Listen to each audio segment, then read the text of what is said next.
नमस्कार, हामी देखापट्टि विशेषमा छौँ। देखापट्टि विशेषमा यहाँलाई स्वागत छ। सत्तारूढ पार्टी नेपाल कम्युनिस्ट पार्टी दुई समूहमा विभाजित भएसँगै दुवै पक्षबाट आफ्नो पक्षमा जनताहरूको बाक्लो उपस्थिति देखाएर एक अर्को पक्षलाई घुर्क्याउने क्रमले निरन्तरता पाइराखेको छ। केही समय अघि मात्रै 2 लाख जनतालाई काठमाडौँमा उपस्थित गराउने उद्घोष गरेर आन्दोलन सुरु गरेका प्रचण्ड माधव नेपाल समूहले ठुलो सभा काठमाडौँमा आयोजना गरे, विरोध सभा। र त्यसपछि अहिले आज केपी शर्मा ओली जो प्रधानमन्त्री समेत हुनुहुन्छ नेकपाको अर्को समूहका अध्यक्ष, उहाँले 3 लाख जनतालाई काठमाडौँमा ल्याउने भनेर उद्घोष गर्नुभयो र आज एउटा विशाल कार्यक्रम भएको छ। जनता राजनीतिक नेताहरूको एजेन्डा खोजिराखेको अवस्थामा मञ्चबाट नेताहरूका एजेन्डा एकअर्का प्रतिको आरोप मात्रै बढ्न पुगेको छ र एकअर्का प्रतिका आरोप र गाली गलौजले जनता असन्तुष्ट भएका छन्। तर नेताको पछाडि जनता किन आउँदैछन् त? जुनसुकै फोरममा पनि किन भिड देखिँदैछ? नेपाली कङ्ग्रेसको विरोध हुँदा पनि जनताको उपस्थिति छ, जनता समाजवादी पार्टीको सभा हुँदा पनि जनताको उपस्थिति देखिँदैछ भने नेकपाका दुवै समूहको पक्षमा जनताको उपस्थिति देखिँदैछ। धेरैजसो जनता आयातित पनि छन् भनेर विभिन्न सञ्चार माध्यममा आइसकेकै विषय हो। खास गरी यी जनताको उपस्थितिवाला सम्बोधन सभा केका लागि हुन्, दलहरूले के गर्न खोजेका छन्, त्यसमा पनि प्रधानमन्त्री केपी शर्मा ओलीले संसद विघटन गरेर असंवैधानिक काम गरेको भन्दै देशव्यापी रूपमा आन्दोलन भइराखेको बेला उहाँका आयोजना गरेका सभाको सन्देश के हो? हामी यिनै विषयमा केन्द्रित रहेर आज देखा बढी विशेषमा कुराकानी गर्नेछौँ। पूर्व मन्त्री समेत रहनुभएका सुदूरपश्चिम प्रदेशका अध्यक्ष नेकपा ओली समूहका नेता कर्ण थापा हाम्रो स्टुडियोमा हुनुहुन्छ। यहाँलाई स्वागत छ। धन्यवाद। अब यो विपक्षीहरू त असन्तुष्टहरू त आन्दोलन गर्छन्, स्वाभाविक छ। प्रधानमन्त्रीकै समूह आन्दोलनमा किन, यहाँहरूले किन आन्दोलन गरिराख्नु भयो? यहाँले के भन्न खोज्नु भयो यो सभा गरेर? हामी आन्दोलनमा छैनौँ। जनतालाई सचेत पार्नु, जनतालाई सङ्गठित गर्नु र जनतालाई राष्ट्र निर्माणका निम्ति परिचालित गर्नु राजनीतिको मूल काम हुन्छ। राष्ट्र निर्माण भनेको एउटा कुनै व्यक्तिले या थोरै समूहले राष्ट्र निर्माण सम्भव हुँदैन। राष्ट्रको जनतालाई हामीले पुग्ने लक्ष्य, हामीले हिँड्ने बाटो र हाम्रो उद्देश्य जब स्पष्ट गर्न सकिँदैन त्यो बेलामा जनता राष्ट्र निर्माणको काममा सहभागी हुँदैनन्। अर्थात् जनतालाई जगाएर मात्रै लोकतन्त्रको रक्षा गर्न सकिन्छ, विधिको शासनको रक्षा गर्न सकिन्छ र मान्छेलाई वास्तविक अधिकार सम्पन्न बनाउन सकिन्छ। यसकारणले गर्दा अहिले नेकपा जसको नेतृत्व सम्माननीय प्रधानमन्त्री पार्टीको अध्यक्ष कमरेड केपी शर्मा ओलीले गरिरहनु भएको छ, यो निरन्तरको काम हो। यो अहिलेको आकस्मिक काम होइन। यो हामीले जनतालाई जागरुक गरेर, जनतालाई सचेत पारेर, सङ्गठित गरेर त्यो राणा शासनका विरुद्धमा, पञ्चायती निरङ्कुश तानाशाही व्यवस्थाका विरुद्धमा, त्योभन्दा पछिका पनि तमाम जति पनि प्रतिगामी पुनरुत्थानवादी या सामन्तवादी सोच चिन्तन, जनता विरोधी गतिविधि गर्ने सोच चिन्तन व्यवहार, त्यसका विरुद्धमा जनतालाई सङ्गठित गरेर नै हामीले अहिलेको समयमा हामी आइपुगेका हौँ। त्यसैले हामी कुनै पनि बहकावमा हामी छैनौँ र हामी नेपाली जनताको चाहनालाई हामीले बुझेका छौँ। नेपाली जनता शान्ति चाहन्छन्, नेपाली जनता प्रगति चाहन्छन्, नेपाली जनता आफ्नो उन्नति चाहन्छन्। नेपाली जनताहरू चाहिँ सुखी नेपाली समृद्ध नेपालको जो नारा छ त्यसलाई आफ्नो जीवनमा रूपान्तरित भएको देख्न चाहन्छन्। यहाँले भन्नुभयो जस्तै नेपाली जनता के चाहन्छन् भन्ने कुरामा यहाँहरू स्पष्ट हुनुहुन्छ। सुख शान्ति चाहन्छन् भने रोजगारी छैन, हरेक परिवारभित्र आर्थिक अवस्थालाई लिएर तनावको अवस्था छ। शान्ति चाहन्छन् भनौँ भने त्यही मजदुरी गर्न रोडमा जाने बेला पनि रोड पनि यहाँहरूकै कब्जामा भयो, अर्को नेकपा या यहाँहरूको नेकपा भनेपछि यो सुख शान्ति अमन चयन त कायम हुन सकिराखेका छैन नि। घन्टौँ जाममा बस्नुको पीडा सभा गर्दा महसुस हुँदैन? होइन, सभा भनेको त जनताको उपस्थितिमा गर्ने हो र जनतालाई एक ठाउँमा जम्मा नपारिकन एकीकृत भावनाका साथ र एउटा उद्देश्यका साथ मान्छेलाई हिँडाउनका निम्ति त्यो गर्न त पर्छ नै। किनकि लोकतान्त्रिक व्यवस्था हामीले त्यस कारणले पनि स्थापना गरेका हौँ। हामीले के बुझ्न हुँदैन भने समाज हामीले सोचे जस्तो, कुनै मान्छेले परिकल्पना गरे जस्तो सहज छैन। समाज व्यवस्था भनेको अत्यन्त जटिल छ। त्यो अगाडि बढ्छ, फेरि पछाडि फर्किन्छ। अनेक किसिमका प्रगति र उन्नतिहरू प्राप्ति हुन्छन्, फेरि ती उपलब्धिहरू नासिने पनि समाजमा भइरहन्छ। त्यसो भएको हुनाले संसार एकदम उथलपुथलको अवस्थामा छ, समाज व्यवस्थामा उथलपुथलहरू भइरहन्छन्। त्यसैले हरेक बेलामा सजगताको जरुरी हुन्छ, सचेतनताको जरुरी हुन्छ। नयाँ नयाँ परिवेशमा, नयाँ नयाँ परिस्थितिमा नयाँ नयाँ विषयवस्तुहरू आउँछन्। जनता सबै आफ्नो काममा हुन्छन्। राजनीतिक दलको के काम हुन्छ त भन्दा जनतालाई सही कुरा बुझाउनु, सही कुरा बुझाउनका निम्ति मान्छेलाई जम्मा भेला गर्नुपर्ने हुन्छ। त्यो त्यहाँनिर उद्देश्य के हो भन्ने प्रमुख हुन्छ। अहिले सरकारका दलको काम जनतालाई सही गलत बुझाउने हुन सक्छ। यहाँहरू त सत्तारूढ, यहाँ केपी निकटको नेता पनि, अनि सरकारले पनि त जनताको पक्षमा काम गर्नु पर्यो नि। सडकमा सम्बोधन गरेर मात्रै हामी राम्रो हौँ भनेर राम्रो हुन्छ त? कमसेकम सत्ता सञ्चालनमा रहेको व्यक्तिको कामबाट जनताले राम्रो कुरा महसुस गर्न पाउनुपर्ने होइन र? होइन, त्यो महसुस गरेरै त अहिले केपी शर्मा ओलीले जुन कदम चाल्नु भएको छ, जुन अवस्था सिर्जना गरियो, त्यो अवस्थाका बारेमा उहाँले जनतालाई बताउनु पर्यो नि। बताइरहनु भएको छ अरू अरू माध्यमबाट पनि। अर्को माध्यम के हो भने लोकतान्त्रिक परिपाटीमा जनताले आफू जम्मा भेला हुने, आफ्नो आस्था, आफ्नो विश्वास, आफ्नो निष्ठा जुन छ त्यसका निम्ति उनीहरूले सक्रियता, सहभागिता जनाउन पाउने। त्यसलाई हामीले लोकतान्त्रिक व्यवस्थाभित्र अनिवार्य कामका रूपमा र एउटा कर्तव्य र दायित्वको हिसाबले पनि त्यसलाई व्याख्या गर्ने गरिन्छ। त्यसैले अहिले सरकार केमा छैन भने अरू विपक्षीहरूले चाहिँ बाधा व्यवधान सिर्जना गर्नका निम्ति हुनसक्छ, दुःख दिनका निम्ति हुनसक्छ। त्यो देख्नुभयो हिजोकै जो बन्दमा थुप्रै मान्छेहरूले शास्ति बिहोर्नु परेको स्थिति। ठिक छ, आह्वान गर्न पाइन्छ, उहाँहरूले बन्दको आह्वान लोकतान्त्रिक व्यवस्थामा हाम्रो यो एजेन्डामा तपाईँहरूको साथ चाहियो, सरकारलाई तपाईँहरूले धक्का दिनु पर्यो या दबाब सिर्जना गर्नका निम्ति हामी आह्वान गर्न सक्छौँ। बलजफ्ती गर्न सकिँदैन, तर उहाँले बलजफ्तीको तरिका अपनाउनु भयो। त त्यस कारणले अब सरकार पक्ष भए पनि सरकार चाहिँ नेकपाको छ। नेपाल कम्युनिस्ट पार्टी फेरि आफैमा त्यो पार्टीका गतिविधिहरू, पार्टीका मान्यताहरू सम्पूर्ण रूपमा सरकारले बोक्दैन। सरकार त सबैको साझा हो। त्यो सरकार नेकपा जिम्मेवार त सरकार हो नि। जिम्मेवार सुशासन कायम गर्ने, जस्तो ट्याक्सीमा आगजनी भयो, ट्रकमा आगजनी भयो, कतिपय ठाउँमा सञ्चारकर्मीहरू पनि पिटिएका भिडियोहरू बाहिर आइराखेका छन्। मानिसहरूले बाटोमा सामान्य रूपले हिँडडुल गर्न पाएनन्। यो सहज वातावरण गर्ने सरकारको काम होइन? त्यो त सही भन्नुभयो, त्यो कुरा सही हो। तर त्यसका लागि सरकारले काम गर्नुपर्छ, गरिरहेको छ। र जसले ध्वंसात्मक काम गरेको छ, जसले जनतालाई दुःख दिने काम गरेको छ, निजी सम्पत्ति तोडफोड गर्ने काम गरेको छ, त्यो त मुद्दा चलाउनुपर्छ, तिनीहरूलाई दण्डित गर्नुपर्छ, क्षतिपूर्तिको व्यवस्था गर्नुपर्छ। त्यो सरकारले गर्नुपर्छ, त्यो त सरकारको दायित्व हो, कर्तव्य हो, त्यो गर्नैपर्छ। तर हामीले गरिरहेको यो सभाहरूको आयोजना भनेको सरकारले गरेको आयोजना होइन। यो चाहिँ नेकपा पार्टीले गरेको आयोजना हो। समूह नभनौँ, अहिले त हामीले पार्टी भनौँ, किनकि नेकपाको प्रमुख नेता पार्टी नै छैन, समूह नै भइहाल्नु भयो। अब मेरो यहाँनिर अलिकति नेपालका सञ्चार माध्यमहरूलाई पनि थोरै मेरो अनुरोध हो। नेपालको सञ्चार माध्यमहरूले एउटा मानक बनाइदिने गरेका छ। कुनै पनि यसो एउटा शब्दावलीहरूको प्रयोग हुन्छ नि, कुनै बेलामा प्रजातन्त्र भन्ने शब्दावलीको प्रयोग बहुत धेरै हुन्छ। पछि हामीले त्यसलाई लोकतन्त्र भनेर भन्यौँ। त्योभन्दा पछि हामी गणतान्त्रिक व्यवस्थामा आयौँ। अब अहिले चाहिँ दुइटैलाई ओली समूह, माधव नेपाल, प्रचण्ड समूह भनेर चाहिँ अब आम बोलीचालीको भाषामा त्यस्तो छ। उही जनआन्दोलन दोस्रो भने जस्तो कि जनआन्दोलन भनेको चाहिँ दोस्रो तेस्रो पहिलो भन्ने खालको केही पनि हुँदैन। त्यो हरेक त्यसैले हरेक जनआन्दोलन नयाँ हुन्छ, त्यो पहिलो दोस्रो सिरिजमा गर्ने होइन। तर पनि बोलीचालीको भाषामा त्यस्तो जान्छ। मैले अहिले भन्न खोजेको कुरा के हो भने नेकपाको मूल नेता केपी शर्मा ओली पहिलेदेखि भएको कुरा सिद्ध छ। र गुट भनेको के हो भन्दा मूल नेतृत्वलाई नमानेर जसले अर्को समूह खडा गर्छ त्यसलाई हामी गुट भन्छौँ। यसमा पनि धेरै बहसमा नजाउँ, केही छैन। तर अहिलेको यो कार्यक्रमको आयोजना सरकारले गरेको होइन। सरकारमा पनि नेकपाका नेताहरू हुनुहुन्छ र हाम्रो प्रमुख नेता नै देशको प्रधानमन्त्री हुन्छ। त्यसैले म खालि अलिकति भिन्नता नेपाली जनतालाई तपाईँको सञ्चार माध्यमबाट के भन्न चाहन्छु भने अहिले जो जनतालाई सचेत बनाउने, जनतालाई सङ्गठित गर्ने, जनतालाई परिचालित गर्ने काम सरकारले आफ्ना ठाउँबाट काम गरेरै गर्छ।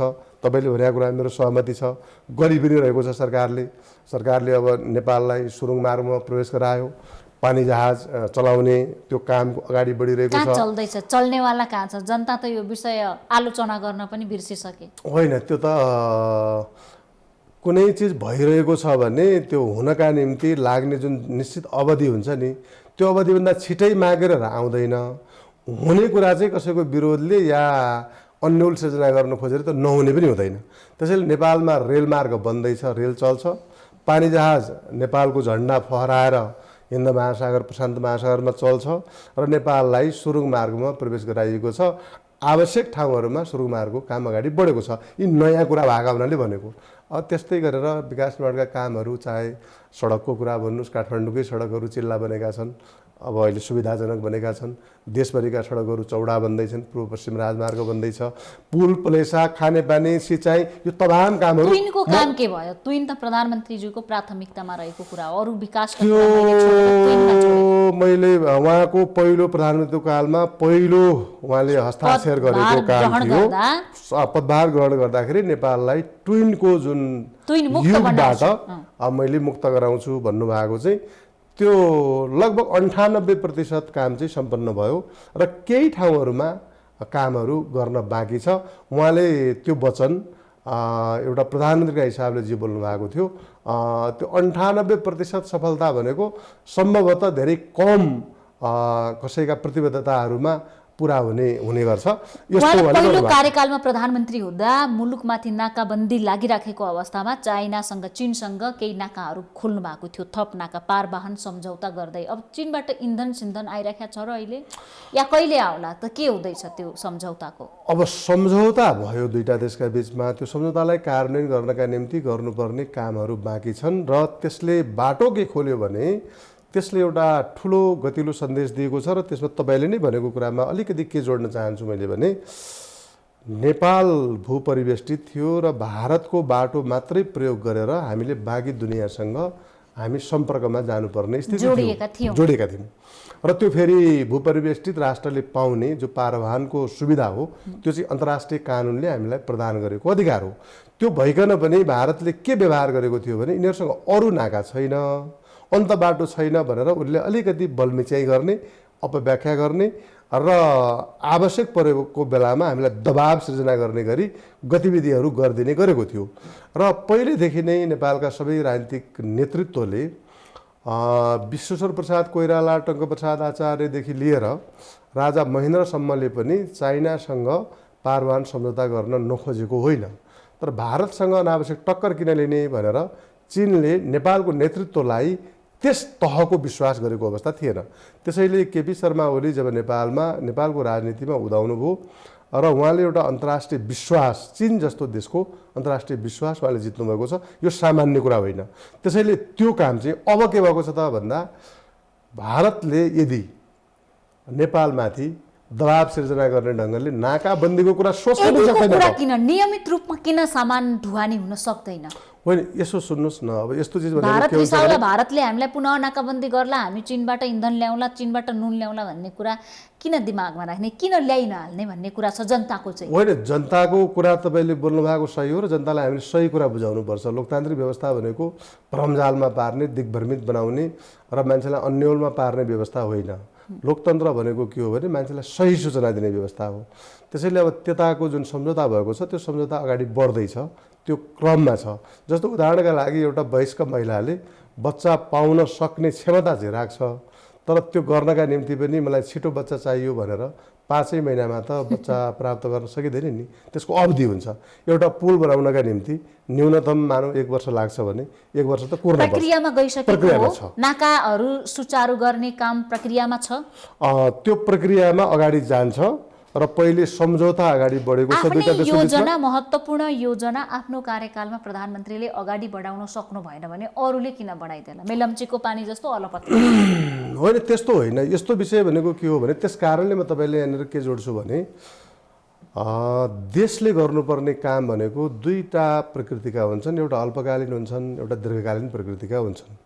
त्यो दीर्घकालीन प्रकृतिका कामहरू जोसुकै सरकारमा आए पनि ती दीर्घकालीन प्रकृतिका कामहरूलाई निरन्तरता दिनुपर्छ। कुनै 5 महिनामा हुने काम हुन्छन्, कुनै वर्ष दिनमा हुने हुन्छन्, कुनै 5 वर्षमा हुने हुन्छन्, कुनै 20 वर्षमा हुने हुन्छन्। त्यस कारणले गर्दा हामीले लोकतान्त्रिक व्यवस्थाको रक्षाको कुरा किन गरिरहेका छौँ? नेतृत्वलाई स्थापित गर्नुपर्छ हामीले किन भनिरहेको हो भने देशको लागि एउटा नेतृत्व चाहिन्छ र त्यो नेतृत्वले कोरेको जुन गोरेटो हुन्छ जुन दिशा हुन्छ त्यसलाई अरूले पनि पछ्याउनुपर्छ।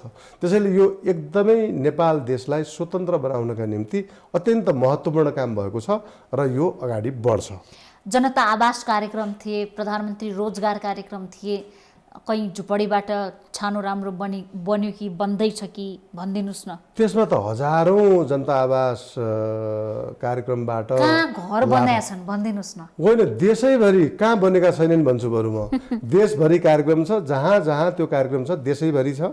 त्यो नमुना कार्यक्रम जस्तो हो, सबैलाई छनौट गरेर को मान्छे चाहिँ घरबार विहीन छ, घर हस्तान्तरण हुन सुरु भइसक्यो। हस्तान्तरण भएर मान्छेहरूले उपभोग गरिसके कति ठाउँमा र कति बन्ने क्रममा छन्। त्यो देशव्यापी रूपमा चलेको छ। त्यसमा चाहिँ मलाई लाग्छ सम्भवतः 50,000 जति घरहरू बनाउने योजना हो। त्यो म ठ्याक्कै यकिन छैन फिगरमा। त्यो जस्तो उदाहरणका निम्ति सुदूरपश्चिमको बाजुरा जिल्ला हो मेरो घर, म त्यहाँको सबै ठाउँहरूमा, बझाङमा पनि बनिरहेको छ, बाजुरा बनिरहेको छ, बैतडीमा बनिएका छन्। सबै ठाउँहरूमा जहाँ जहाँ त्यो कार्यक्रम छ त्यो कार्यक्रम अगाडि बढेको छ। त्यो मात्रै होइन, प्रधानमन्त्री रोजगार कार्यक्रमले पनि हजारौँ मान्छेहरू रोजगार आफ्नै कार्यकर्ता मात्रै झाडो साडो लाएर पैसा झार उखेलेर पैसा लिइरहेछन् भन्ने आरोप छ नि त। हजारौँ त लाभान्वित भए, कुच्चोले बढारेर झाडो खेलेर पैसा होइन। त्यस्तो अनियमितता भएको छ भने हरेक सन्दर्भमा के हुन्छ भन्नुहुन्छ भने कुनै पनि कार्यक्रम अगाडि बढाइएको छ भने त्यहाँ अनियमितता छ भने अनियमिततालाई नियन्त्रण गर्ने, कारबाही गर्ने, दण्डित गर्ने हामी प्रणालीमा छौँ नि त। त्यसलाई विरोधको विषय बनाउनु भएन कि मेरो भनाइ त्यसमा प्रमाणित गर्न च्यालेन्ज चाहिँ गर्नुभयो होइन, गर्नुपर्छ। त्यो नगरिकन खालि आरोप छ, आशंका छ भन्ने प्रकृतिका कुराले जनतामा अन्योलता मात्र सिर्जना गर्छ। अहिले हामी लोकतान्त्रिक प्रणालीमा छौँ भन्नुको मतलब हामी एउटा विधि प्रणालीमा छौँ। यहाँ कसैले कार्यान्वयन गर्ने जिम्मा प्राप्त गरेको छ, कसैले त्यसको मूल्याङ्कन गर्ने, सुपरिवेशन गर्ने जिम्मा प्राप्त गरेको छ, कसैले मुद्दा मामिला पर्यो भनेपछि त्यसमा फैसला गर्ने न्यायालयले गर्छ भनेपछि त्यसका हाम्रा निकायहरू छन् नि। अहिले के राज्य संयन्त्रै नभएको अवस्था होइन नि।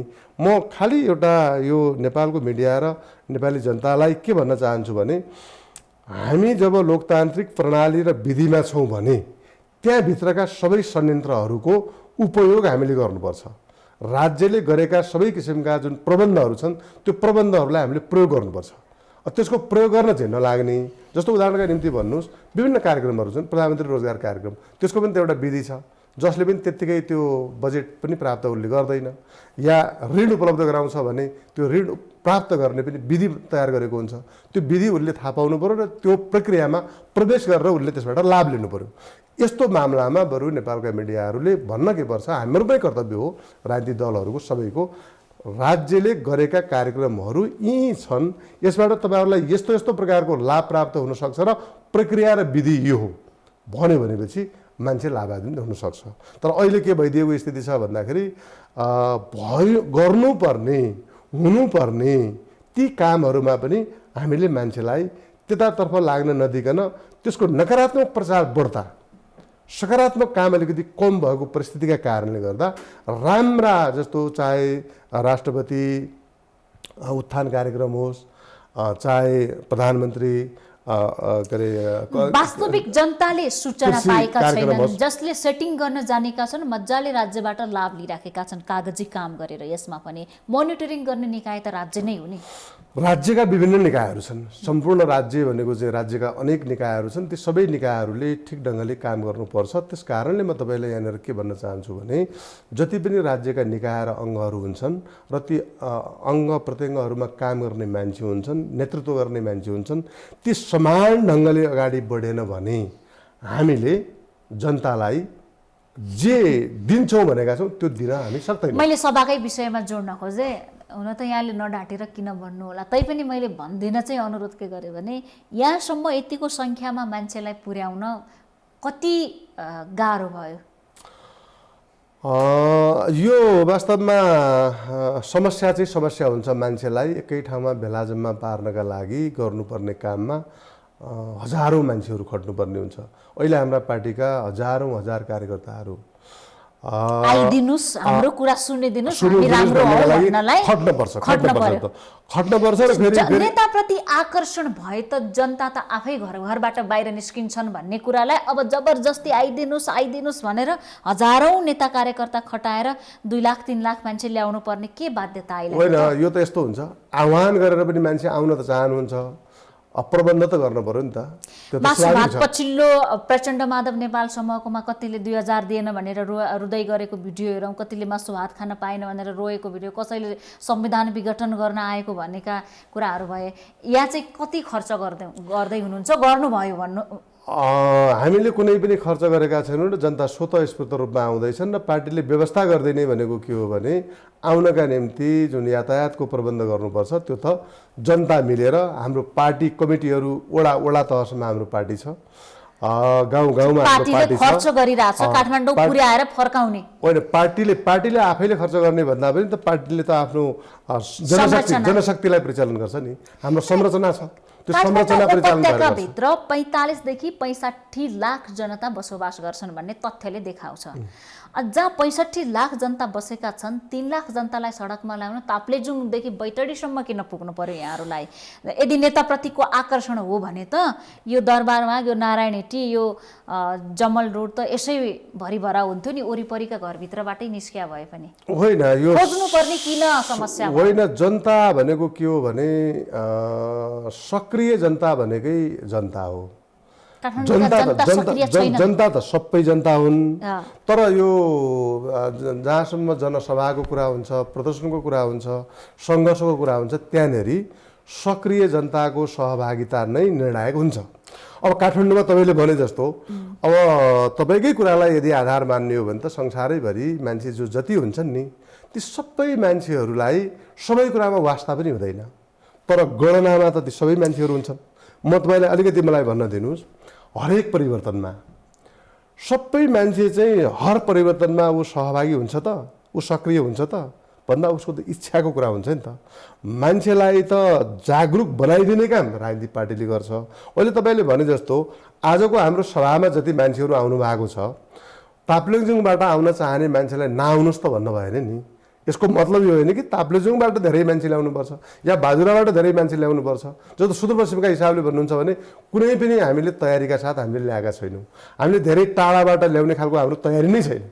काठमाडौँबाटै धेरैभन्दा धेरै मान्छेको सहभागिता हुन्छ र त्यो सहभागिता आजको सभामा छ, तर बाहिरबाट आउन चाहने मान्छेहरू पनि आफ्नै ढङ्गले आउनु भएको छ। त्यसमा हाम्रो कुनै विशेष पहलकदमी भन्ने छैन। आएर त फलानु गलत हो भनेर सुनेर के चाहिँ मेसेज लिएर गाउँ फर्किनु भयो होला त? होइन, जनताको परिचालनको त धेरै ठुलो त्यसको प्रभाव हुन्छ र महत्त्व हुन्छ, त्यसले त ठुलो प्रभाव पार्छ।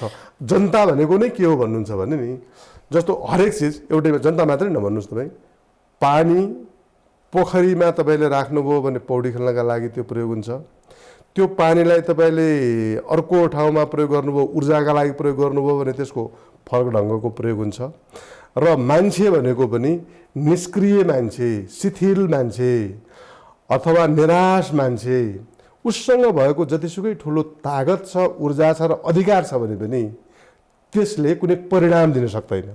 त्यसैले राजनीतिक पार्टीले हामीले के गर्छौँ त भन्दा जनताको ऊर्जालाई, जनतासँग रहेको अधिकारलाई, जनतासँग रहेको तागतलाई परिचालन गर्यो भनेपछि मात्रै परिणाम दिने हो। राम्रो कुरा गर्नुभयो। पहिले जोडले के भने प्रदर्शन गर्नु पर्यो, जनता चाहिए, चुनावमा जानु पर्यो, जनता चाहिए, शक्ति प्रदर्शन गर्नु पर्यो, जनता चाहिए, आफूले राम्रो गरेको छु भन्न सुनिदिने जनता चाहिए, म राम्रो हुँ फलानाको विरुद्धमा आइदिनुहोस् भन्नलाई जनता चाहिए, अनि सुविधा चाहिँ जनतालाई चाहिँदैन।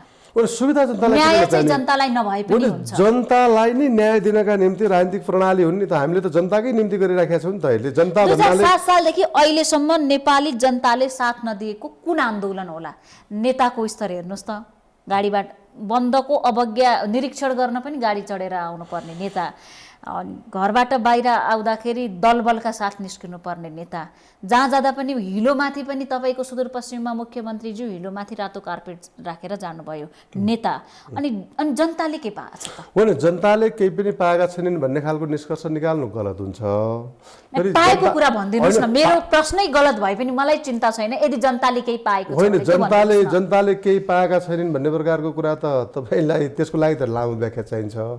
अहिले तपाईँ जुन ठाउँमा हुनुहुन्छ आज, त्यो जनताले प्राप्त गरेको उपलब्धिको एउटा मानक तपाईँ आफै हो। यो भन्ने कुरा हो कि नेपाली जनता यस्तै प्रशंसामा ठगिएका छन्। छैन, जनतालाई स्वतन्त्रताले ट्याक्सी जलाइदिइरहेछ। म तपाईँलाई सुन्दैछु, त्यो त दुरुपयोग गरिएको, त्यस कारण त हामी त्यसको विपक्षमा छौँ। हामी कस्तो प्रकारको समाजमा हामी थियौँ पहिले भने, विभेदको यस्तो तह थियो कि एउटा महिलाले मन खुस भएर हाँस्न नपाउने समाज थियो, सामन्तवादी व्यवस्था। महिलाहरू भनेको चाहिँ घर बाहिर जान पाइँदैन भन्ने व्यवस्था थियो। उनले पढ्न पाउनु हुँदैन, पढ्यो भने तिनीहरू जान्ने सुन्ने हुन्छन्। त्यसो गर्दा सामाजिक के अरे त्यो एक खालको अराजकतातर्फ जान्छ भन्ने प्रचार थियो।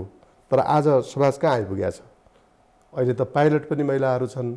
तपाईँ जस्तो सञ्चारकर्मी क्षेत्रमा भन्नुहोस्, चाहे डाक्टर भन्नुहोस्, चाहे इन्जिनियर भन्नुहोस्, यस्तो प्रशंसा गरेर मान्छेहरूलाई राजनीतिक रूपमै सफलता भएको हो भने पनि केले ल्याएको हो त? यो विभेदको वातावरण अवश्य बन्यो होला। विभेद र असमानताको अन्त्य कसले गरेको हो? जस्तो हामी अहिले जुन ठाउँमा छौँ, अहिले गाउँमा सडक पुगेका छन्, गाउँमा मान्छेहरूले महिलाको सम्मान र सफलताको प्रसङ्ग जोडे। यहाँकै पार्टीको भातृ सङ्गठन अनेम सङ्घको नेता, नेकपा पूर्व एमालेको उपाध्यक्ष, मुलुकको राष्ट्रपति हुनुहुन्छ, पहिलो महिला राष्ट्रपति, मुलुकको दोस्रो राष्ट्रपति। उहाँमाथिका गाली गलौज चाहिँ कुन संस्कारले हुर्काएको हो? त्यसो भए अब हो, त्यस कारणले राजनीतिक परिवर्तन हो त्यो यहाँकै पार्टीको नेताले दिने गाली। म अरू काङ्ग्रेस र अर्को जनता समाजवादी पार्टीमा गएन। बडा राम्रो प्रश्न तपाईँले सोध्नुभयो। र राजनीति गर्ने सबै मान्छेहरू सही राजनीतिक संस्कार स्थापित गर्नका निम्ति, राष्ट्र निर्माण गर्नका निम्ति, समाजमा भएका विभेदको अन्त्य गर्नका निम्ति, व्यथितिको अन्त्य गर्नका निम्ति, एउटा संस्कारयुक्त समाज निर्माण गर्नका निम्ति मात्रै मान्छे राजनीतिमा लागिरहेका छैनन्। आफ्ना निजी स्वार्थहरू परिपूर्ति भएनन् भने मान्छेको तेजोवध पनि कुन तहसम्म गर्छन् भन्ने प्रकारको काम गर्नका निम्ति, भन्नाले आत्मगत चिजलाई प्रधान मानेर, आफ्नो स्वार्थलाई प्रधान मानेर पनि राजनीति गरिरहेका छन् भने त्यो राजनीतिक गलत चरित्रलाई उदाङ्गो पार्नका निम्ति पनि सही राजनीतिको आवश्यकता पर्छ। त्यसकारणले त्यो जुन तपाईँले अहिले हाम्रो राष्ट्रपतिमाथिको जुन सडकमा लगाइएका नाराहरू, त्यो कुनै उच्चारण गर्न सकिने हुन् र ती? अनि जो आफै महिला नेत्री हुँ भनेर भन्ने रामकुमारी झाँक्री जस्ता मान्छेहरूले जे भनिरहेका छन्, अनि त्यसबाट पनि त जनताले के शिक्षा पाउँछ? त्यस कारणले त यस्ता मान्छे पनि राजनीतिमा छन्, भ्रम दिँदैछन्, मान्छेलाई झुक्क्याउँदैछन्, मान्छेलाई दुविधामा पार्दैछन्। त्यस कारणले त्यस्तो गलत राजनीतिक संस्कारको अन्त्य गरौँ भन्नका निम्ति पनि त फेरि सही राजनीति चाहियो नि। प्रधानमन्त्रीमा पनि लागू हुन्छ होला नि। उहाँले पनि ठुला सभामा अर्काको कटु आलोचना गरेर टोपीदेखि बाइकको ह्यान्डल कसरी घुमाउनेसम्म भन्ने भाषण गरेर बालुवाटार फर्किनुहुन्छ। होइन, त्यो अभद्र नहोला कुन प्रसङ्गमा उहाँले त्यो भन्नुभयो भन्ने सन्दर्भमा टोपीकै प्रसङ्ग तपाईँलाई आउँदा नेपाली समाज, तपाईँको अघिको प्रश्नसँग यो जोडिन्छ। नेपाली समाज कहाँ छ त, कहाँ थियो भन्दाखेरि एउटा दलित मान्छेले टोपी नै लाउन, एक त टोपी नै लाउन पाउँदैन थिए, टोपी लाउने सामर्थ्य थिएन, कोट लगाउने सामर्थ्य थिएन, जुत्ता लगाउने सामर्थ्य थिएन। उहाँले त्यो प्रसङ्ग जोड्नु भएको छ। यदि लाउने सामर्थ्य थियो भने पनि जातीय विभेदको अपहेलनाको तह के थियो त भन्दा, एउटा ठुलो जातिको मान्छेले यसरी टोपी लाउँछ भने अनि म सानो जात हुँ भनेर देखाउनका लागि बाङ्गो टोपी लगाउनु पर्ने समाजबाट अहिलेको ठाउँमा आइपुगेका छौँ भनेर उहाँले त्यो राम्रोसँग व्याख्या गर्नुहुन्छ। मैले जोडे के भने बुझाउनका लागि, त्यो बुझाउनका लागि उहाँले त्यो गर्नुभएको। अहिले प्रधानमन्त्रीका बारेमा जति पनि टिका टिप्पणीहरू के छन् भने, धेरै मान्छेहरू, नेपालका राजनीतिमा लाग्ने मान्छेहरू ठुल्ठुला शास्त्रका कुराहरू गर्ने, सिद्धान्तका कुराहरू गर्ने, उद्धरणहरू भनेको चाहिँ फलाना ठाउँको फलानो विद्वानले यस्तो भनेको छ, फलानो किताबमा लेखेको छ, यस्तो प्रकारको चाहिँ धेरै मान्छेमा छ। हाम्रो देशको प्रधानमन्त्री केपी शर्मा ओली कस्तो किसिमको एउटा फरक विशेषताको मान्छे हुनुहुन्छ भने मान्छेलाई भाषण गर्नुको अर्थ केही कुरा बुझाउने हो। त्यहाँ बुझाउनका लागि उहाँको एउटा मौलिक तरिका छ, भाषा मौलिक छ, उद्धरण मौलिक छ र उहाँ चाहिँ त्यस ढङ्गले पेश हुनुहुन्छ। त्यो कसैको अपमान गर्नका निम्ति होइन, सहज ढङ्गले भयो। राजनीतिक भाषण भन्दा हास्य कलाकारको रूपमा प्रस्तुत हुनुभयो भन्ने छ नि त गुनासो त। मुलुकको प्रधानमन्त्री रोस्टममा उभिसकेपछि उच्चारण हुने शब्द हल्लुका भए भन्ने छ कमेन्ट। होइन, हलुका कसैलाई लागेको छ भने त्यसको अर्थ नबुझेर एउटा हुनसक्छ, या अर्थ बुझ्न नचाहेर अर्को हुनसक्छ। अर्को चाहिँ उहाँले प्रयोग गरेको शब्दले जब सर्लङ्ग हुन्छ, स्पष्ट हुन्छ र कसैले दाउपेच र षड्यन्त्र गरिरहेको छ भने त्यो चाहिँ नजोगिने स्थिति हुन्छ। त्यसपछि उसलाई चाहिँ अलिकति पीडा हुन्छ, पेचिलो प्रहार गर्नुहुन्छ भन्ने यहाँको दाबी हो। पेचिलो भन्नाले शब्दमा कुनै पेचिलो हुँदैन कि कुनै पनि चिजलाई उहाँले स्पष्ट गर्न सक्नुहुन्छ। तिखो हुन्छ, पेचिलो हो कि तिखो हुन्छ होइन, उहाँको आवश्यकता अनुसारको हुन्छ। त्यो कसैलाई पेचिलो लाग्न सक्छ, घोस्ने प्रकारको लाग्न सक्छ, कसैलाई चाहिँ त्यसैले फेरि त्राण दिन्छ। ओहो, उहाँले वास्तवमा सही कुरा बुझाइदिनु। त्यसै कारणले उहाँको भाषण हेर्ने पनि छन्। त्यस कारणले गर्दा उहाँलाई सुन्छन् मान्छेले, उहाँको कुरा मान्छे सुन्न चाहन्छन्। प्रचण्डले आजको भेलालाई पञ्चभेला भनेर भन्नुभएको छ। उहाँहरू त अहिले प्रचण्ड कमरेडहरूलाई मैले कहिले कहिले टेलिभिजनहरूमा देख्छु, बाटामा भेटेको छैन। उहाँहरूको अनुहार हेर्दाखेरि, उहाँहरूको चालढाल हेर्दाखेरि, उहाँहरूले प्रयोग गर्नुभएका शब्दावलीहरू हेर्दाखेरि उहाँहरू आवेगमा हुनुहुन्छ, उत्तेजनामा हुनुहुन्छ। किन चिडाइराख्नु भएको छ यहाँहरूले? उहाँहरूको त्यो समस्या के भइदिन्छ भने मान्छेले सुविचारित ढङ्गले चल्यो, मान्छेले गलत किसिमको मनसाय राखेन, सही काममा लगातार हिँडिरह्यो भने त्यो आत्तिँदैन, त्यो धेरै मात्तिँदैन, त्यो आक्रोशित पनि हुँदैन। मान्छेले आफूमाथि कुनै आरोप लागेका छन् भने पनि गलत छन् भने त्यसलाई उसले सहज ढङ्गले प्रतिवाद गर्छ र स्पष्टीकरण दिन्छ र अरू मान्छेलाई प्रश्न पार्छ। उहाँहरूले अहिलेसम्म अरूलाई आरोप मात्रै लगाएर केपी शर्मा ओलीलाई नाङ्गेझार पारेर जनताको समर्थन हुँदैन, एक्लो पार्छौँ भनेर चाहिँ धेरै लामो षड्यन्त्र जालझेल गर्नुभयो। परिस्थिति के भयो भने त्यो उहाँहरूले गर्नुभएको षड्यन्त्र जनताले, कार्यकर्ताले, समर्थक, शुभेच्छुकहरूले राम्ररी बुझे। त्यो बुझेपछि उहाँहरू चाहिँ बडा आत्तिनु भएको छ। उहाँहरूको अनुहारमा त्यो आक्रोश त्यो त्यहाँ व्यक्त हुन्छ कि शब्दावली पनि मिल्दैन त्यति, होइन? अनि उहाँहरूको त्यो त्यो त्यो त्यो जो रिसाएको हुन्छ नि, त्यो रिसाएको यहाँहरूलाई त्यस्तो लागेको मात्रै होला, होइन? हेरे हुन्छ नि त त्यो त। मलाई चाहिँ त्यस्तो लागेको होइन। मेरा त सम्मानित नेताहरू, उहाँहरूलाई हामीले नेतै मानेको हो, सम्मानै गरेको हो। हामी अघि पछि बोलेको पनि हेरौँ न, उहाँहरू खुसी हुनुभएको बेलामा, सत्कर्म गर्नुभएको बेलामा। आक्रोश कहिलेसम्म रहिरहन्छ त? संसद पुनर्स्थापना भयो भने कम होला त? उहाँहरूको मलाई लाग्छ नेपालको राजनीतिको सही दिशाबाट उहाँहरू नराम्रोसँग सिप्लिनुभयो। मलाई लाग्छ उहाँहरूले अब सही बाटोमा आउन र सही मार्ग समात्न वा स्थिर भएर एक ठाउँमा उभिन उहाँलाई निकै गाह्रो छ। जहाँ टेक्नुहुन्छ त्यहाँ चिप्लिनुहुन्छ, जहाँ टेक्नुहुन्छ त्यहाँ चिप्लिनुहुन्छ, किनकि उहाँहरू चाहिँ मूल बाटोबाट चिप्लिसक्नुभयो। त्यो मूल बाटोबाट चिप्लेपछि फेरि मूल बाटोमा फर्कन चाहिँ एकदमै गाह्रो हुन्छ।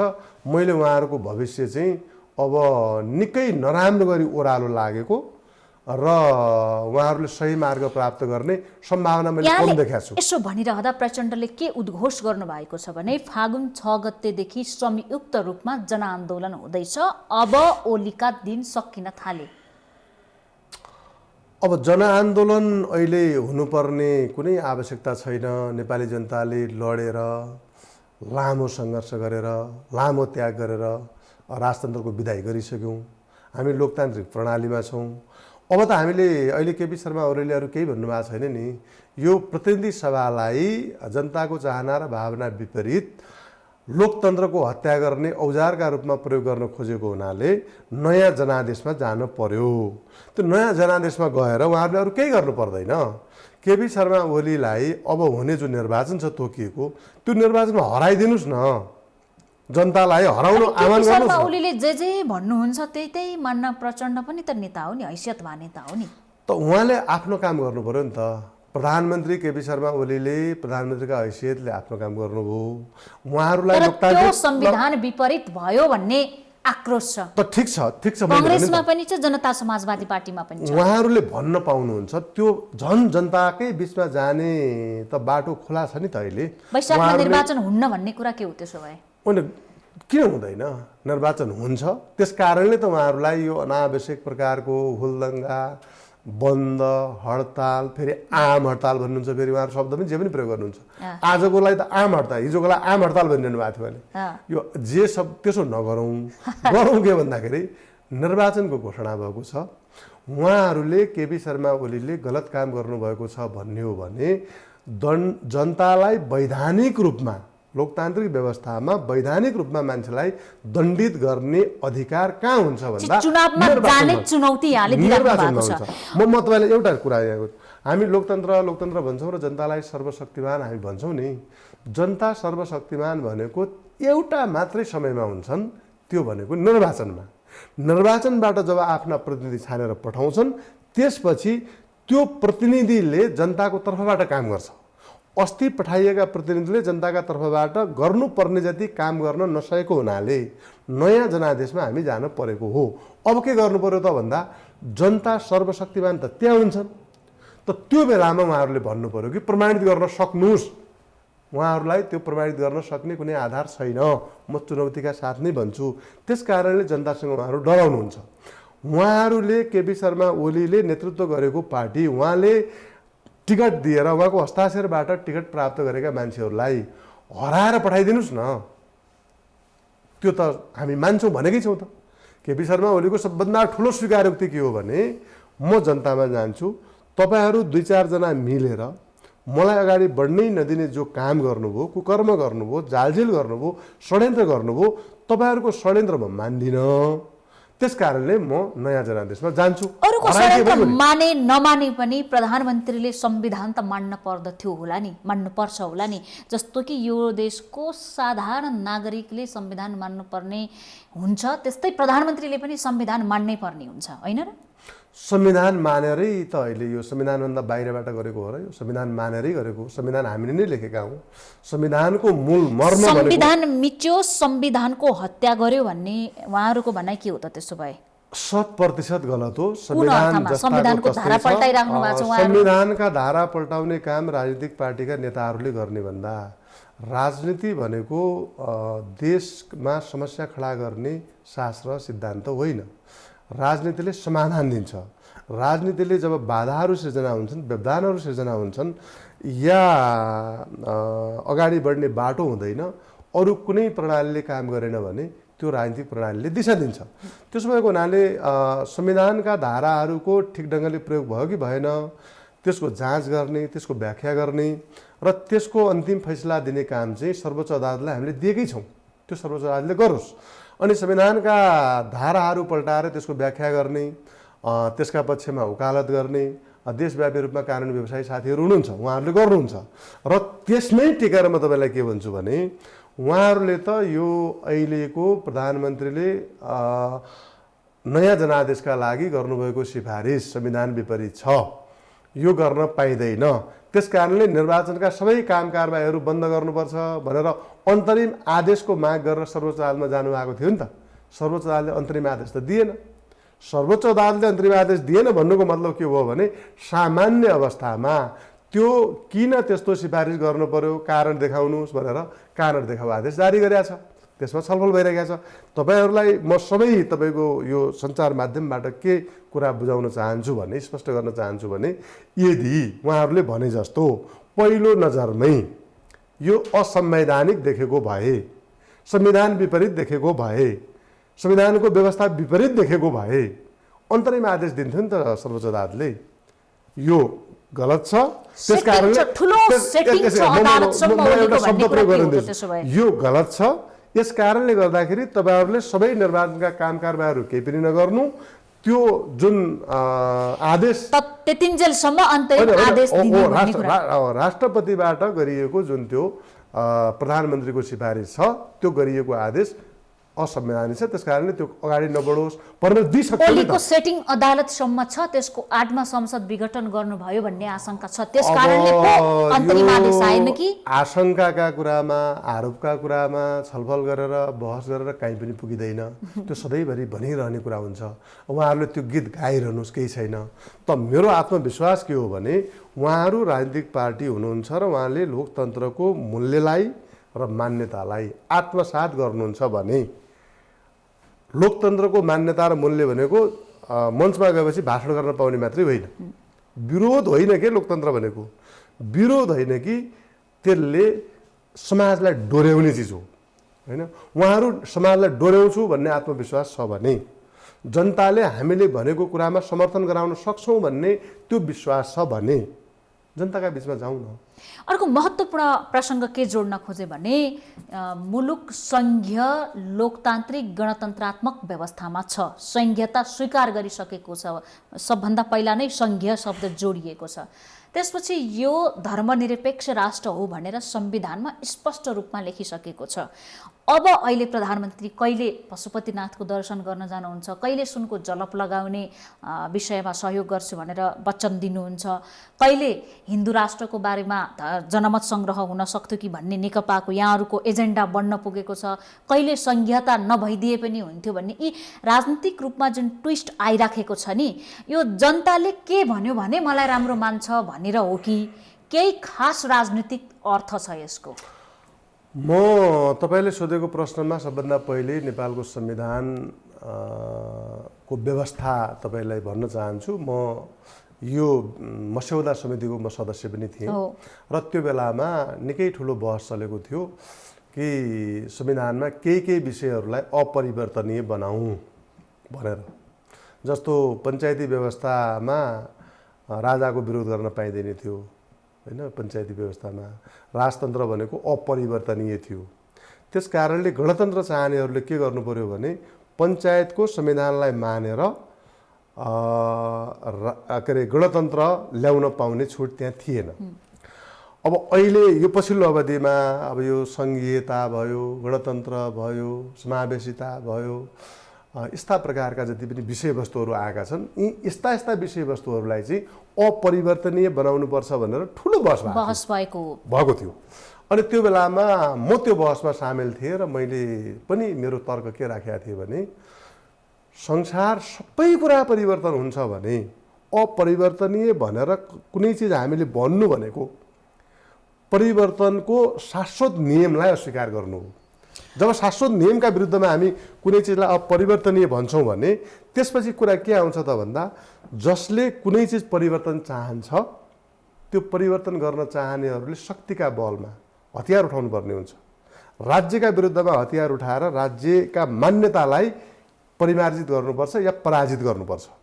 संविधानका हिसाबले म एउटा कानुनको विद्यार्थी पनि भएको हुनाले संविधान यस्तो हुनुपर्छ जसले बाटो दिनुपर्छ, सहज बाटो कि शान्तिपूर्ण बाटो। जनताले आवश्यकता महसुस गर्यो भने संविधान मार्फत बाटो खोज्ने हो कि नेतालाई भोट चाहियो भने संविधान परिवर्तन संशोधन गर्ने हो? म तपाईलाई त्यही कुरामा आउन खोज्दै थिएँ। मैले के भने हामीले बनाएको संविधान संसारका दुई किसिमका संविधान हुन्छन् संसारैभरि।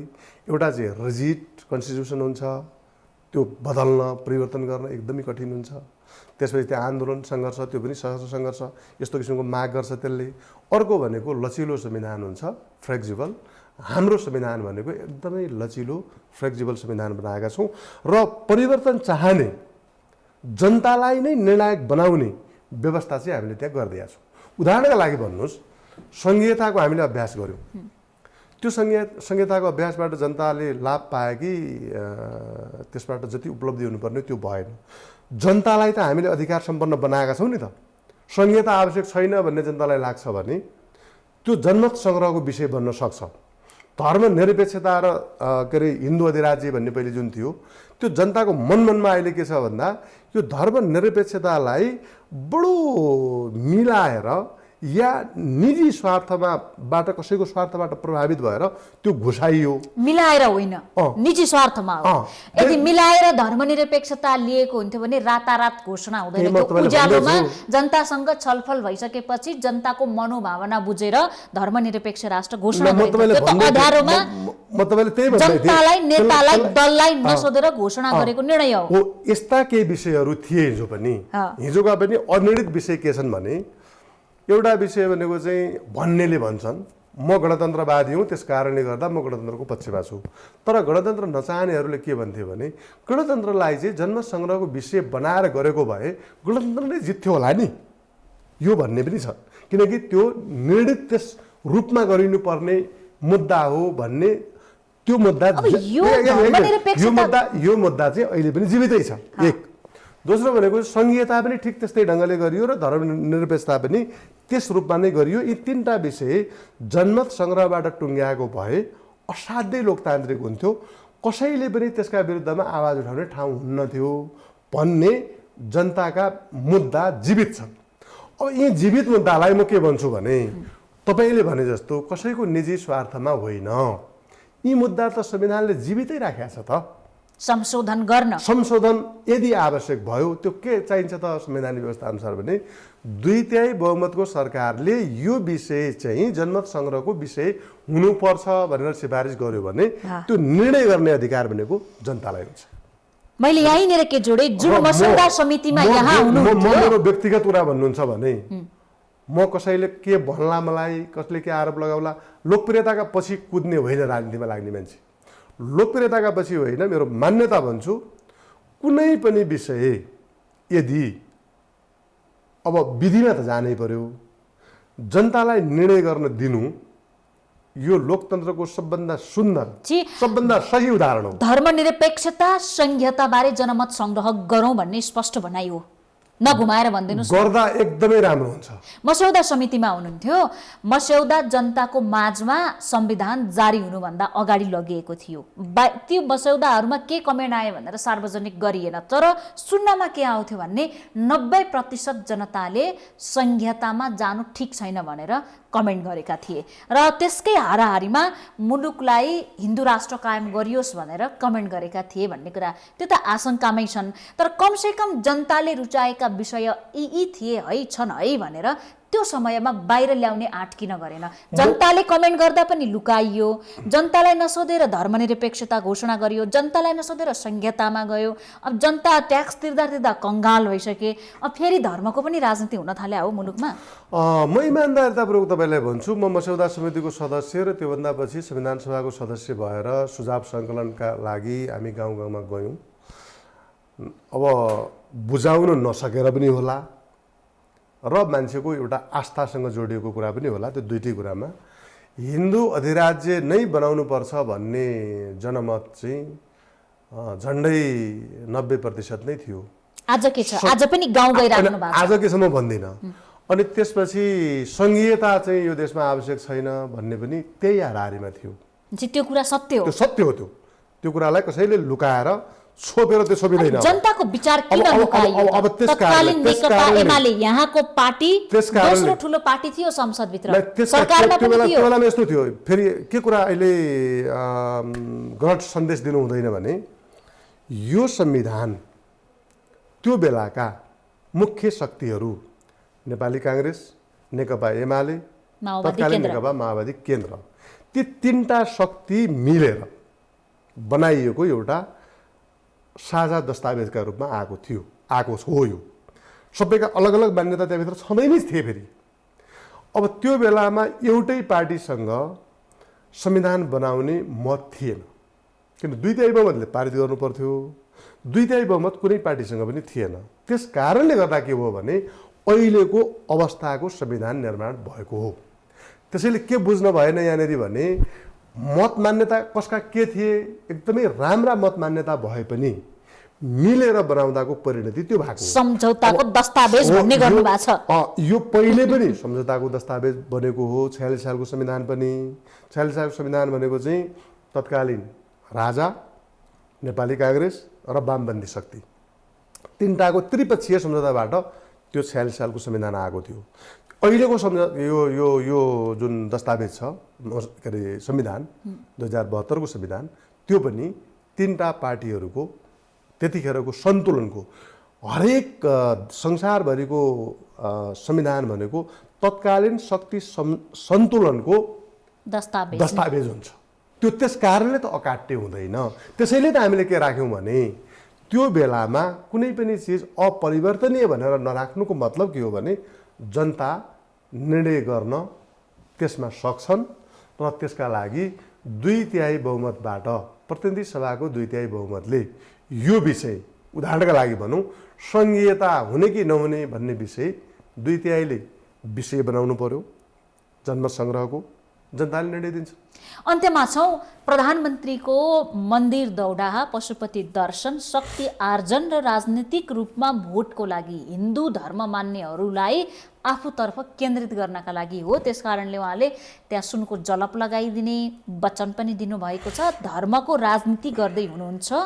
कम्युनिस्ट प्रधानमन्त्रीले धर्मको आडमा राजनीति गर्न मिल्दैन, मठ मन्दिर जान शोभनीय होइन भन्ने कमेन्ट प्रचण्ड, माधव नेपाल, नेपाली कङ्ग्रेसका नेताहरूको छ। मैले अरू नेताहरूको म टिप्पणी गर्दिनँ। केपी शर्मा ओली या व्यक्तिका हिसाबले हामी धर्मका आधारमा राजनीति गर्न चाहँदैनौँ। के हो त पशुपतिको दर्शन के हो, पूजा के हो? सुन्नु धर्मका आधारमा राजनीति गर्न चाहँदैनौँ र धर्म र राजनीति भनेको फरक कुरा हो। राजनीति सिद्धान्तसँग दर्शनसँग सम्बन्धित छ। धर्म भनेको आस्थासँग विश्वाससँग सम्बन्धित छ र त्यो रीतिरिवाज संस्कृति चेतनासँग पनि जोडिएको विषय हो। कसको चेतना स्तर कस्तो छ र कसले के बुझेको छ, बुझाइको आधारमा जनता परिचालित हुन्छन्। जनताले कसैलाई मान्छन्, कसैलाई मान्दैनन्। देशको प्रधानमन्त्री भएको मान्छे सबैको साझा हुन्छ र जनताको आस्था र जनताको विश्वासलाई सोझै पिर पर्ने गरी या मर्का पर्ने गरी कुनै पनि देशको राजनीति गर्ने मान्छेले त्यसो गर्दैन। अब जस्तो पशुपतिको कुरा गर्नुभयो भने पशुपतिमा लाखौँ मान्छेहरू त्यसप्रतिको आस्था छ, विश्वास छ। नागरिकका हिसाबले प्रधानमन्त्री अरू नागरिकले आस्था जनाइरहेको ठाउँमा उहाँ जानु भनेको उहाँले त कुनै राजनीति गर्न खोज्नुभएको होइन। जनताको सम्मान, जनताको आस्थामाथिको सम्मान हो। त्यसलाई कुनै राजनीतिक लाभ लिनका निम्ति उहाँ जुन आदर्श मानेर राजनीति गरिराख्नु भएको छ, कम्युनिस्ट सिद्धान्त मानेर, त्यसमा धर्मलाई मन्दिरै गएर ढोग्ने कुरालाई स्थान दिएको छैन। उहाँ ढोङ्गी हो कि भन्ने कुरा छ। होइन, त्यो उहाँले कुनै ढोगी काम गर्नुभएको छैन। अब शक्ति आर्जन गर्नका निम्ति भैँसी पूजा गर्ने प्रचण्डको जस्तो त उहाँले गर्नुभएको होइन। व्यक्तिले उहाँले पूजा गरे होइन नि त। देशको प्रधानमन्त्रीका हैसियतले फेरि अहिले पशुपति लामो समयदेखि यो कोभिडको कारणले गर्दाखेरि बन्द भएको थियो। अहिले अब फेरि त्यसलाई सुचारू गर्नुपर्छ भन्ने प्रकारको स्थिति पनि थियो। त्यहाँ निरीक्षणको पनि प्रश्न थियो, विषयवस्तु जोडिएको थियो। अब उहाँ जानुभयो। अब गएपछि अहिले त कस्तो छ भने केपी ओलीले गर्नुभएको कुनै पनि काम अथवा उहाँले अभिव्यक्त गर्नुभएका शब्दमा मान्छेहरू चाहिँ एकदम त्यसबाट चाहिँ के तरङ्गित हुन्छन् कि उहाँहरूको जो तरङ्ग अहिले छ नि। किन तर्साइराख्नु भएको छ? त्यस कारणले अब मन्दिर गएर तर्साइराख्नु भएको छ, भाषण गरेर तर्साइराख्नु भएको छ, संसद विघटन गरेर तर्साइराख्नु भएको छ। प्रधानमन्त्रीले किन तर्साइराख्नु भएको छ? म एउटा सकारात्मक कुरा के भन्छु देशका लागि भने देशलाई एउटा करिस्मेटिक लिडरसिप चाहिन्छ। अब अहिले केपी शर्मा ओली देशको एउटा ओजस्वी नेताका रूपमा हुनुहुन्छ। उहाँले गर्ने हावभाव, उहाँले बोल्ने बोली, उहाँले गर्ने सामान्य कामलाई पनि एकदमै मान्छेमा तरङ्ग आउने भनेपछि अब केपी शर्मा ओली यो देशको राजनीतिको केन्द्र भागमा हुनुहुन्छ र उहाँ निर्णायक ठाउँमा हुनुहुन्छ। नभए के हुन्छ भने कतिपय नेताले जेसुकै बोले पनि जेसुकै गरे पनि अब मलाई लाग्दैन कि प्रचण्ड कमरेडले केही बोल्नुभयो भने खासै मान्छेले त्यति टिप्पणी गरेर त्यसलाई ओजनदार रूपमा लिँदैन, किनकि त्यसको खासै महत्त्व हुँदैन। माधव नेपालले के बोल्नुभयो भने छोडिदिनुहोस् भन्न थाले मान्छेले। अब होइन, आम जनताले त्यो ठुलो विषय बन्दैन। तर कहिले कहिले के थियो भने कुनै बेलामा प्रचण्डले बोल्नु भएको बोलीमा पनि उहाँले बोलेपछि यसको असर के होला, प्रभाव के होला भन्ने हुन्थ्यो। भनेपछि उहाँहरू अब मूल राजनीतिबाट अलग हुनुभयो र केपी ओली मियोका रूपमा अगाडि बढ्नुभएको हुनाले उहाँले गरेका कुराहरूमा मान्छे तरङ्गित हुनुलाई अन्यथा मान्नु हुँदैन। यो एउटा सकारात्मक कुरा हो। यस कारणले उहाँसँग मूल राजनीतिमा राजनीतिको मियोको बन्नु भएको रहेछ भन्ने कुरा त चुनावले पनि प्रमाणित गर्ला।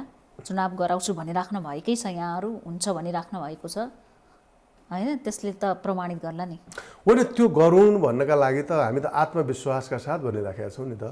अहिले कतिपय मान्छेलाई पत्यार नलागिराखेको पनि होला, पार्टी फुटेको छ, फेरि बहुमत ल्याउँछु भनेर 2/3 नै ल्याउँछु भनेर प्रधानमन्त्रीले भन्नुभएको छ भन्ने पनि भनिरहनु भएको छ। म यसमा तपाईँलाई एउटा मात्रै शब्दावली वाक्य जोड्न चाहन्छु। मैले गाउँ गाउँमा गएर पनि भनेको छु, हामीले सही कुरा बुझाउन सक्यौँ भने हाम्रो पार्टी फुट्ने छैन। हामीलाई समर्थन गर्ने जनता हामीसँगै रहेपछि केही थोरै मान्छेले पार्टी फुटाउनु खोजेर त्यसले हामीलाई धेरै ठुलो नकारात्मक प्रभाव पार्न सक्ने छैन। त्यसका लागि हामी बेसरी खटेका छौँ। र यहाँनिर म एउटै मात्रै जोड्न के चाहन्छु भने सुदूरपश्चिम पार्टी जहाँको म अहिले अध्यक्ष छु, हामीले नेकपालाई एउटा रक्त सञ्चार गराउने काम गरेका छौँ। हामीले पहिल्यै दिन पुसको 5 गते धनगढीमा हामीले ठुलो युवा विद्यार्थीहरूको भेला गऱ्यौँ। त्यसपछि हामीले काठमाडौँमा पुसको 15 गते ठुलो एउटा भेलाको आयोजना गऱ्यौँ र पहिलो पटक प्रधानमन्त्रीले त्यहाँ बोल्नुभयो। संसारभरि एउटा अन्यल कार्की ब्याङ्केटमा त्यसले एउटा संसारभरि एउटा ठुलो तरङ्ग सिर्जना गऱ्यौँ। र हामीले पुसको 24 गते पहिलो जनसभा देशभरिको कसैले पनि गरेको थिएन, हामीले पहिलो जनसभाको आयोजना गऱ्यौँ र हामीले त्यहाँ ठुलो मात्रामा 50,000 भन्दा बढ्ता मान्छे उपस्थित गराउँछौँ भनेका थियौँ। र त्यो सभा हेर्नेहरूले 1 लाख भन्दा बढी मान्छेको उपस्थित थियो भन्ने टिप्पणी गर्यो। भन्नाले हामीले सिँगै नेपाललाई, सिँगै नेकपालाई राजनैतिक, सैद्धान्तिक, वैचारिक र गतिविधिका हिसाबले हामीले एउटा दिशा दिने काम हामीले गरेका छौँ। त्यो के का निम्ति भने जनता जगाउन र पार्टीलाई कमजोर पार्न चाहनेहरूलाई सफल हुन नदिन। यो काम चाहिँ आजको सभा पनि यही हो भन्नुहुन्छ। यो सभा चाहिँ फेरि हामीले प्रारम्भ गरेको सभा त्यो देशव्यापी रूपमा फैलियो, सबैले गर्नुभयो। मधेसमा भयो, सिराहामा भयो, चितवनमा भयो, विराटनगरमा भयो, काठमाडौँमा पनि भयो। दुईटैले अर्को जो पार्टी फुटाउन चाहनेहरूले पनि यस बिचमा फेरि एकदम सक्रिय हुनुभएको छ। यहाँनिर चाहिँ एउटा कुरा चाहिँ के छ भने यो पार्टीलाई त जबरजस्ती निष्क्रिय बनाइएको रहेछ नि। यदि पार्टी एकता भएको बेलामा सबैको सकारात्मक भावनाका साथ यसै गरी खटेको भए त पार्टी त यत्रो विशाल हुने रहेछ। विपक्षीहरूलाई त खोज्न साँच्चै बत्ती नै बाल्नुपर्ने रहेछ। त यो काम कसले गरिरहनु भएको छ त भन्दा प्रचण्ड महादेव नेपालले गर्नु भएको छ। 1 नम्बरको अध्यक्ष केपी शर्मा ओलीको जवाफदेहिता हुँदैन? बैठकमा जान्न, तिमीहरूको निर्णय मान्दिन, बैठकमा कतिजना कोभिडको कारण ल्याउँदैन, 25 जना भन्दा बढी हाम्रो नियम छैन भन्ने यहाँका पार्टी अध्यक्ष प्रधानमन्त्रीज्यू जिम्मेवार हुनुहुन्न? होइन, उहाँले केवल प्रचण्ड र माधव नेपाललाई दोषी देख्नुहुन्छ? त्यो यस्तो भयो, त्यहाँनिर विषय के हो भन्ने कुरा हामीले बुझ्नुपर्ने हुन्छ। जहिले पनि सन्दर्भ जहिले पनि महत्त्वपूर्ण हुन्छ कि सन्दर्भ के महत्त्वपूर्ण हुन्छ भन्दा बैठक भनेको बैठकका लागि हुँदैन, झगडाका लागि हुँदैन, विवादका लागि हुँदैन। सधैँभरि एउटै कुरामा किचकिच, एउटै कुरामा झगडा, एउटै कुरामा एकले अर्काको खुट्टा तान्ने, एकले अर्कालाई तेजोवध गर्ने, एकले अर्काको अपमान गर्ने, यो बैठक हुँदैन भन्नुभयो कि। बैठक हुनु पर्यो। बैठक के का लागि त भन्दा अगाडि बढ्नका लागि, देशको विषय बनाउन हो कमरेडहरू भन्नुभयो कि। अनि जहिले पनि विरोध गर्नका लागि, मेरै विरोध गर्नका लागि त तपाईँले कति बैठक, यस्तो बैठक औचित्यहीन छ भन्नुभएको थियो। त अहिले हामीले पार्टी जब अब व्यावहारिक हिसाबले भन्ने हो भने 2टा पार्टी बनिसके, त उहाँहरू पनि त ठिकै छ त, आफ्नो गतिमा अगाडि बढिरहनु भएको छ। अहिले त बाधा व्यवधान केही पनि छैन नि त। भाइ भाइ अलग भएपछि सम्पत्ति थुपार्न जोहो गर्न सक्रिय हुन्छन् भने जस्तै नेकपा अलग भएपछि म यसो भन्न चाहन्छु सक्रिय भाव हो। अब दुवैतिरका नेताहरूलाई एकअर्कालाई धेरै नचाहिँदा आरोपहरू लगाएर रामकुमारी झाँक्रीले गरे जस्तो गाली नगरौँ। हामी के गरौँ भने आफ्नो पौरखले आफू अगाडि बढौँ, आफ्नो पौरख देखाउँ, इमान्दारितापूर्वक राजनीतिका मुद्दाहरूलाई मुद्दामा बोलौँ, उद्देश्यमा बोलौँ, लक्ष्यमा बोलौँ, दर्शनको विषयमा छलफल गरौँ, सिद्धान्तको विषय छलफल गरौँ। हामी यस कारणले ठिक छौँ भन्न भनौँ। यो सुझाव प्रधानमन्त्रीज्यूलाई पनि दिनु होला।